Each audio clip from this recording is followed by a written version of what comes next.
Okay, in this video we're checking out the Caddx SDR2 Plus RACE Edition FPV camera. I did a review previously on the SDR2 Plus video before, and that one was actually the freestyle version. They didn't actually tell me at the time that that was the freestyle version, and that they would be coming out with a new race version under the same name a little bit later. But that's what they've done. They've the original SDR2 Plus that I reviewed before, that's the freestyle version, and this is now the race version. The freestyle version, as you remember from the video, was a 1200 TV line sensor, and that really was a native 16.9 sensor. And this one here is a native 4.3 sensor. It is switchable, 4.3, 16.9 switchable, also NTSC and PAL switchable. This one has a 1000 TV line sensor, and it has a very, very low latency. They're advertising, or they're telling me that it's going to have 5 milliseconds or less latency. So if you think about those specs, 1000 TV line sensor and very low latency, the first thing that came to my mind was, well, that must be similar to the Predator. I think that they're probably using the same sensor and similar firmware. They probably tweaked it to their customization in this particular camera. But the other difference here is the case. They've got their M12 case here for the micro-sized form factor. So it's a 19 millimeter form factor for micro-sized cameras, but it has the new turbo eye lens here, the M12 turbo eye lens. So maybe a little bit more light is going to be coming in. I'm not 100% sure if the aperture is that much bigger, but you guys can compare the video footage of this one to the latest Foxeer Micro Predator V3 and kind of make your own judgments as to which one looks different, which one looks better. Now, the version of the lens that they sent me is the 155 degree field of view. They will also have a 170 degree field of view lens as well for those of you guys that are, and obviously this is meant for racing. That's going to be coming out pretty soon. They didn't send that to me yet. So the video that you're going to be seeing is going to be with the 155 degree field of view. But I'm going to have them send me the camera with the 170 degree field of view later on so you guys can see the difference. Obviously, I think the only difference is going to be the lens and a little bit wider field of view, so hopefully I'll get that down the road, but there will be an option to get one or the other lens if you go and purchase this camera. Now, this camera does have an on-screen display. We can have your pilot name, power on time, and your voltage, and this one has a voltage sensor pin. I don't believe the freestyle version of this camera has the voltage sensor pin. Honestly, I wish they would have given this a different name instead of a race versus freestyle, because they're really totally two different cameras, different sensors, and the video that you're going to see, the image quality is completely different between the race version and the freestyle version.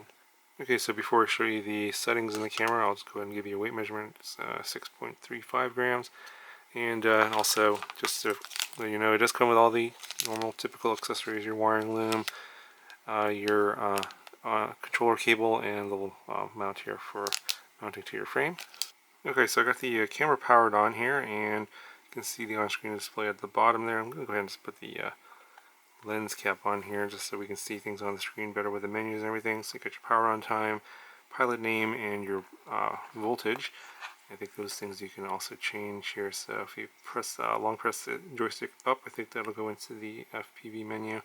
Then here you can change your pilot name, your alarm. You can turn off the pilot. Turn on and off the pilot name, the timer, and the voltage, and then the alarm, there's the voltage alarm. And you can also move it around on the screen. Let's go down here, and I think this section here where it says widescreen on off, that's going to be your PAL, your 4.3 or 16.9 modes. I think the widescreen on mode is going to be 16.9 and off is going to be 4.3. I think the native aspect ratio is going to be the 4.3. So it came with the widescreen off as the default, so that's what you're going to see in the flight demo. And then it came as NTSC as a default, and here you can switch it from NTSC and PAL changing that menu. So yeah, if you change it here, I think if you exit, it'll reboot the camera. So I'm going to leave it on NTSC. I'll exit out of here. If you just short press the center button in, you'll get the main menu here, and as you can see, looks very similar to the menu that is on the Predator. So you can go down here to picture adjust, and you can see brightness, contrast, sharpness, hue, and color gain. These are all the default settings here. You can also flip the image as well. These are all, I believe, exactly the same that's on the Predator. So we'll go ahead and get out of here. And here we have day and night is auto, white balance is auto as well, language is English, and then you can also reset your camera settings. I'm going to leave all that the same. So that's pretty much it in terms of all the camera settings here. And of course your on-screen display. So we'll go ahead and we'll get out of the camera menu here. Let me just show you the image here and the sort of the field of view.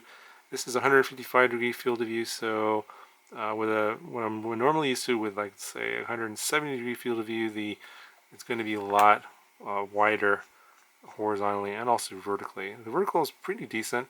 If you get 170 degree field of view, you can probably go see even the corner of the door there and the bookcase, but this one's a little bit narrower. And then let me just show you the difference between the widescreen on and off. It's a little bit, so currently it's off, and if you turn it on, it looks like you get a little bit extra video on this side, but it's just barely noticeable in terms of the difference. That's widescreen off, that's widescreen on. So that's the difference between the two different settings. Okay, so to cover all these settings and the basic functions of the camera, go ahead and show you the flight demo now. In terms of the latency testing, there's really no way for me to tell the difference between something that's a 5 millisecond latency and, say, like a different camera that's in the 10 or 15 millisecond latency, because I don't really have the equipment to do that. But you can probably tell that since it has probably the same sensor as the Predator, it's going to have the same latency as the Predator. I don't see whole lot of difference there. Obviously they probably tweaked the firmware a little bit, so the colors are a little bit different.